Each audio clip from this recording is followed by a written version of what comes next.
Jack L. Garner. And where were you during the blizzard of '49? I was in Crawford, Nebraska. Okay, and I think we talked before. You were about digging out a railroad engine. Well, yes, I was in my senior year of school, and during that prior summer, I had worked for the railroad, and they laid me off and put me on their extra board, subject to recall. And uh,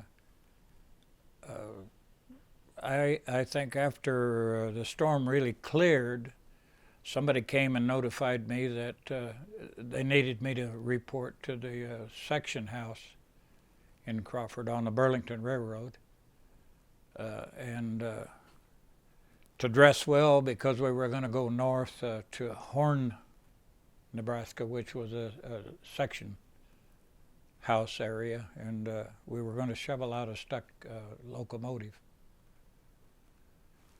And so I did. I dressed as well as I could and put on my old sheepskin that I think my granddad had given me. And my section foreman had schooled me pretty well and told me basically how to dress. He said it was going to be really cold, and one of the tricks he had was to wrap your shoes in newspaper inside your overshoes, and which is all we had. We didn't have packs them days.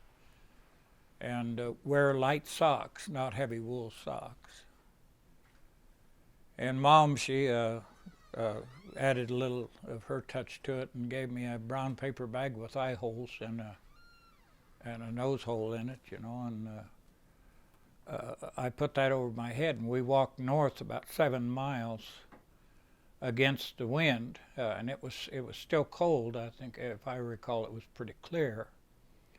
And we dodged around various drifts, and this engine had left some open areas that had gone and became stuck in the snow. So there was a whole lot of us. I don't remember. There was probably 25 or 30 people that they'd rounded up. Some local Indians and just some of us kids that had worked on the railroad, and other people that they could get. And you had to walk because there was no road. We had to walk, and there was no roads open that you could go by vehicle, and there was no at the time no trains there or anything. That one engine had been the only thing through, probably from Alliance. So anyway, so we walked that 7 miles, and I'm sure, I don't recall really, but we found a pathway all the way there, and here's this big engine stuck in snowdrift, and we learned pretty quick why he was in there. He had to describe the engine. He had a flat car on the front end, loaded with railroad rails, a lot of steel, and on the front of the flat car was a V plow blade. And we learned what had happened. He also had a water tender, which was a water car, like an oil tanker car. And he had used the water out of that tanker rather than out of his tender that was on the back of the engine. And so it was lightweight, and apparently when he got stuck in this snowdrift and tried to back up, he this lightweight tank car became grounded. It went off the rails. And we didn't really know until why he was stuck until our gang got up there and started shoveling. And so that's where we found he was on the ground. And we dug out the engine, shoveled and shoveled and shoveled, and a lot of the water we threw into the or the snow we threw into the tender, and like has been said before, that was really pretty hard snow. Some of us had our own shovels, and some had the railroad shovels, and I don't know, it was the big old steam locomotive, it was a big machine, and we had to clear a lot of snow, and it took a lot of time. And then I remember about dark, a diesel Zephyr that Burlington had just gotten at that time came and brought us lunches.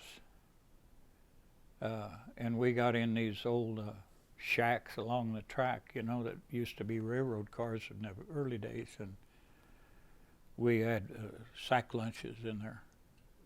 And I remember saying before that it was pretty smelly in that place with all them sweaty guys, you know, and everything. And anyway, we got the thing all shoveled out, and they did what they call attached frogs along the rails. It's a thing that an apparatus that is used to bring a car that's on the ground up onto the tracks, and you put it in front of the wheels, then the engine will start and pull it forward, and the car will actually come back on the tracks. I think you use 4 frogs, one on each set of trucks underneath the tanker, and then as I recall, the diesel engine took that car back into Crawford, and I don't know if he ever brought it back and hooked it on or not, but the engine was headed for Sheridan probably, or where, as far as he needed to go with that plow. So were you there all day? Yeah, we were all there all day and into the night, and I think probably we went back to town sometime in the night, probably around midnight or so. And we rode the Zephyr back, and of course I wasn't lucky enough to get in the cab where the engineer and the crew were. We rode alongside the engine, and in that diesel engine, why, we were busting drifts going home. The wind was still blowing, you know. It was not snowing anymore, but the wind was still blowing, and it was closing in those opened areas, you know. So you'd stand in there and that engine would just shudder like that, you know, when you'd go through one of those drifts, and the snow filtered through the vents, you know, that were on that engine, where the air flows through for the diesel engines, you know. So was Crawford hit pretty badly by the storm? The town was, the business area, you couldn't go anywhere with a car, you know. I had an old Model A Ford, and after we got it all thawed out and everything, I still couldn't go anywhere. And told me the story about having to light a fire underneath it. Yeah, we had to build a fire under it, and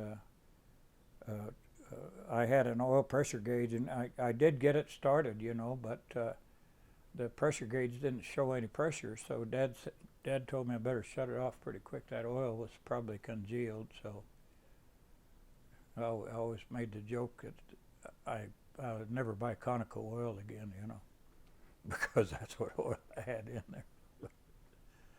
But eventually I was able to come and go, and I remember when the trains did run, why, we had a lot of heavy equipment around there in town that came in on the railroad. And of course, we've got both railroads in Crawford, the Northwestern and the Burlington. So, of course, the Northwestern would come out of probably Chadron and on east of there and go to through Harrison and up here to Lusk and So on west of Lusk. Right. So were this equipment, was it military equipment? Do you recall? Yeah, I remember quite a bit of military equipment. I remember weasels, a lot of weasels was a type of a small vehicle and somebody said tanks one time. I don't remember ever seeing any tanks, but highway department, they had probably what they called FWDs, but every town didn't have them in the highway departments. You know, they had to come from a central location, and most of them were rotary types. You know, otherwise they were just plows with blades on them, trucks. But there was a lot of activity in the town because we had sidings there in Crawford, and they would unload. But that's really about all I personally remember about it. I was a town kid, and I had relatives on the farm. We didn't have a telephone. We had a little, I guess at the time it was a 4-room house, 6 kids, and our family, and grocery stores. I didn't have any problem. Or Mom would send us down for groceries and stuff. We burned coal, and Dad always made sure we had plenty of coal in the wintertime. I think you said I know he didn't do it during the blizzard of '49, but I think you were talking about your dad driving a snowplow. Yeah. And can you tell me about hooking his fingers? Well, I don't remember if it was the '49 blizzard. At one time, he worked for the highway department out of Crawford, and he drove the FWD, and he remembered. He said he learned one thing: never hook your thumbs around the spokes in the steering wheel, because you never knew what you were going to hit. And if it did, yank the wheel right out of your hands, it'd probably break a thumb or two. And he said the danger of that was also cars. To come up on a car, you had to be pretty wary of. I remember that snowdrift out of Crawford was at least 15 or 20 feet high on Highway 20. And I've seen pictures of the railroad on Northwestern coming into Harrison and towards Lusk. And they had a pretty rough time. It took a while to clear those railroads and the highways. I think people got a little impatient, but us town people, we were pretty well off considering what the farmers and ranchers had to go through. Do you remember what the railroad paid you for doing that shovel job? I kept trying to think. It wasn't any more than 75 cents an hour. And if we got overtime, they paid us overtime. They treated us all really good. The railroad did. And I don't remember having to work any past that incident.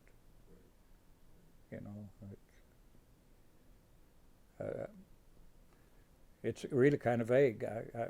I knew I couldn't get my Model A Ford out, I thought I could go any place with that Model A Ford, but I found out I couldn't.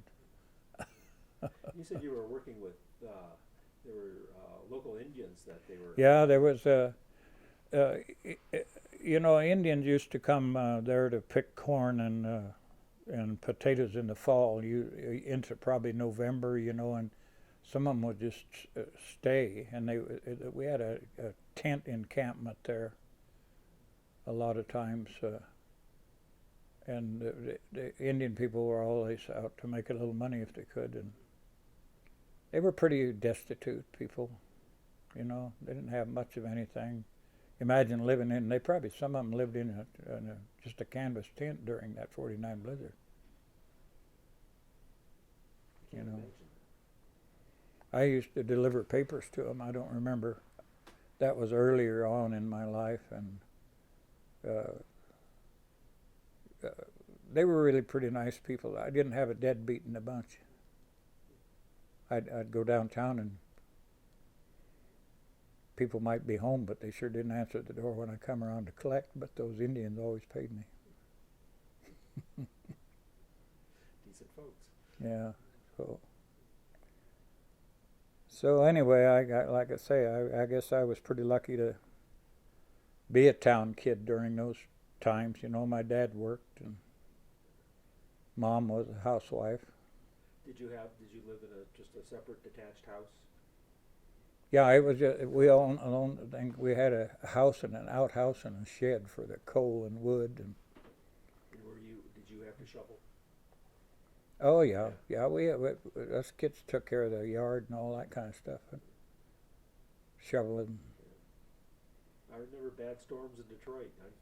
We lived in the north end of town, which was not the uptown part of the little town. It was dirt roads and gravel roads, dirt alleys, mud when it rained in the spring, and a lot of snow in the winter. You recall the spring thaw after this big blizzard? No, I don't really recall. I know we had a lot of water. a lot of mud.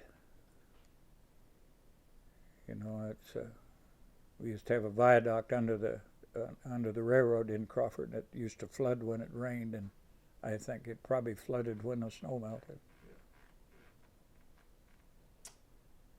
Great. If you can't think of anything else, I think that's what we covered last time. That's Yeah, good. Yeah, no, that's I good. don't. I can't think of another thing. All right. Thanks so You much, betcha. Jack. You're welcome.